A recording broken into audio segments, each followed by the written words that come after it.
Today's video is sponsored by Rocket Money. Hi, Ugly. It's me, Bussy, and welcome back to my channel. And boy, oh boy, do I have a treat for y'all today. We've got some God-honoring content to break down in the form of Monet, Exchange, and Peppermint on the red carpet VMAs, an interview with AS7 legend Trinity the Tuck where she spills some more behind-the-scenes tea and tells us what to expect about the upcoming reunion, a viral Drag Race Philippines runway to look at, Raja spilling some behind-the-scenes tea about one of her runways, and finally some tweets to look at where Trixie Mattel calls out the girl-defined YouTube channel. So grab your Bibles and turn to page sickening, because we've got a lot to cover today. First up, Peppermint and Monet at the MTV VMAs where they were doing red carpet commentary. And to clarify, there was no tea or drama with them hosting this event. I just wanted to open today's video with something fun that we can watch and react to together. So this first clip is them reacting to Dylan O'Brien, the actor from Teen Wolf, coming onto the red carpet. Look at, now, oh, the star of, Is It Good? She said, is it the star of Is It Good? I can't hear any of that. I love him though. He's so talented. Love him though. And his suit is amazing. Oh my God, Dylan O'Brien from Teen Wolf. O'Brien. Oh my That's God. right. I love Dylan. No, Dylan, listen. I love Peppermint so much. He's so good. Looking so good. And he's on a new movie right now. Yes, he is. I can't remember what it's called. And It's called he's Is so It Good or handsome. Is It Something? Yes. I know Looking so good, and he's on a new movie. It's out now.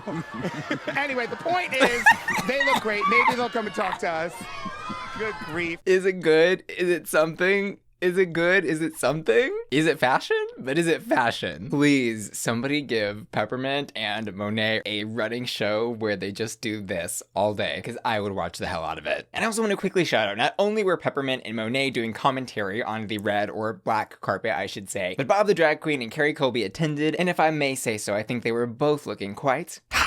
And next up, we'll be looking at Trinity's tea. But y'all want the real tea? Drag is expensive, and every dollar counts. Which is why I trust Rocket Money, formerly Truebill, to help me manage my money and achieve my financial goals. And in the next 12 months, they're saving me over $600. Here's how. In the recurring section of the Rocket Money app, which you can start downloading right now by clicking the link in the description of this video, you can see all your monthly subscriptions in one place. And this is where I noticed a certain streaming service I thought I canceled still charging me $10 per month. Not today, Satan. Rocket Money fixed that with just a tap. And even better, Rocket Money actually negotiated with my internet provider to save me $45 every single month. And they did it with no contracts, no hassle, and no fuss. All I did was upload a photo of my internet bill right inside the app, and Rocket Money took care of the rest. Rocket Money is also helping me save money through budgeting by grouping my expenditures by category, which helps me visualize when I've splurged on one too many iced lattes for the month. Oops. And my favorite Rocket Money feature is being able to see my credit score at any time right inside the app with a report card showing me how I can improve my score in the future. Rocket Money has revolutionized the way I manage my finances. And you can try it out for free or unlock more features with premium by heading to rocketmoney.com/bussyqueen or by clicking the link in the description of my video. Thanks Rocket Money for saving me money and sponsoring today's video. Now on to Trinity the tea. So Trinity did an exclusive interview with Gay Times with words by Sam DeShinis and spilled tons of behind the scenes tea. The interviewer asks, how did you initially react when you received the call to go back to All-Star 7? And Trinity replies, I was hesitant, everyone was. I had a couple of requirements to be able to go back on. I would love to be a part of this, but I don't want to go on a season where there's eliminations because we're your winners, and I don't want to go in as a winner and get sent home first. That would destroy your legacy. And she also added to this, she apparently asked for a stipend when she got that initial request to be on the season. About that stipend, she said the producers helped a little bit, enough to get one look made, but at least it was something. And honestly, I think even on the regular seasons, these girls should be getting stipends for every single runway, just to even the playing field, because a single drag look, as we have explored on my channel, can cost thousands of dollars. And 10, 12, 14 runways in these new seasons adds up quick. And next, the interviewer asks if the other queens also requested stipends, and she said, as a collective, we never had a group meeting or conversation about that. I'm not sure what the other girls requested or what they said when they signed up for it. And I thought this was interesting because it highlights that with the way contracts work in Hollywood, when there aren't, like, let's say, an actors guild working in their favor, each person on the show show could potentially be negotiating totally different contracts, which, yes, could lead to unfair advantages. And I'm not saying that happened, I'm just saying potentially that could have happened. Trinity also said on reaching the finale, Lala lip sync Perusa and not winning, I went into this season knowing, feeling that I was not going to win. In my personal opinion, and I've never said this out loud, I don't think the show really wanted me to win to begin with. The fan base had me winning by a crazy majority in the polls for All Stars 4. They had to figure something out. I definitely deserved my win. So did Monet, of course, but I don't think the show wanted me to at first. They knew I would do a great job and let me get to the finale, which is exactly what they did. Was anybody surprised that they set up the lip sync between me and Monet at the end? No.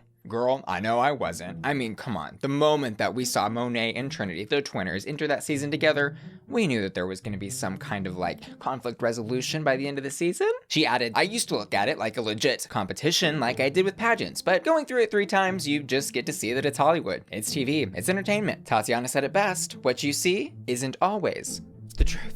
Next, the interviewer asks Trinity if All-Star 7 was the concluding chapter in a trilogy for her. And she says, under the circumstances to what I've agreed to in the contracts before, yes. Would I come back and compete in the future? I would be open to it, but there would need to be a check with a very large amount presented up front. Or if we're competing for charity or something like that. I already won and won the most challenges. 11, by the way, across her 3 seasons. It's a lot of stress. It's a lot of financial stress, emotional stress, mental stress, and the fact that there's nothing else for me to prove. I would need something more than the possibility of winning a large check. I need the check. She needs the money, the cash money up front. Always get the money up front. And I definitely recommend y'all go read the rest of the interview. I've linked it in the description of this video, but it concludes with them talking about the release of her new album, Ego, which is available on all of the streaming platforms. And next, we've got Trinity versus Logo TV and some tea about the reunion. The good news is, All Stars 8 was officially confirmed on the Logo TV Instagram about a week and a half ago now, where on August 19th, they wrote this. Mamaru is back for an 8th season of RuPaul's Drag Race All Stars as Paramount Plus recently greenlit another batch of episodes, along with the announcement that All Stars Untucked will also return. Streamer Paramount Plus revealed the 7th season of Drag Race All Stars with the service's most watched original reality series to date in the US, with total streams up nearly 60% over the previous season. Next, they tag Jinx Monsoon, writing, Jinx Monsoon's impact. And on this post, Trinity wrote the comment. That's great. We love that the entire season's ratings were solely only because of one of the cast members. I guess Vivian, Monet, Shay, Jada, Raja, and Evie were just there as props. Stuff like this really irks me because we all put in hard work and the show wouldn't have been what it was without us all. Definitely unfollowing this trash account. And I will note here, sometime between Trinity leaving this comment and today, they did edit this post to remove the comment where they tagged Jinx and wrote Jinx Monsoon's impact. Trinity also further called out this Instagram post on Twitter in a screenshot, writing, Logo TV is trash. Comments like this that discredit the rest of the cast are disrespectful. The groundbreaking ratings weren't because of just one person. Which is where we started to get into our reunion tea. A Twitter user wrote to Trinity under this post, can y'all make the reunion happen already? We want to know what happened. To which Trinity simply responded in one word, filmed. And another user asked, did Jinx join the reunion? Trinity said, yes, of course. Why would she be excluded? And another Twitter user asked, is it in person or via Zoom? And Trinity responded, oh girl, think Jada's crowning. Which,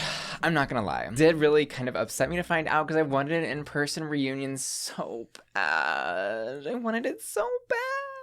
Can y'all tell me in the comments, am I the only person crazy enough to want an in-person Drag Race All-Stars reunion? Next up, Drag Race Philippines, and the runway that went viral is from the Queen Viñas Deluxe from the episode 3 runway category Shake, Rattle, and Romp Up. On the show, she said this was her interpretation of the self-segmenting woman, and it is amazing. It is a gag and a half of a gag, and 2 halves of a gag.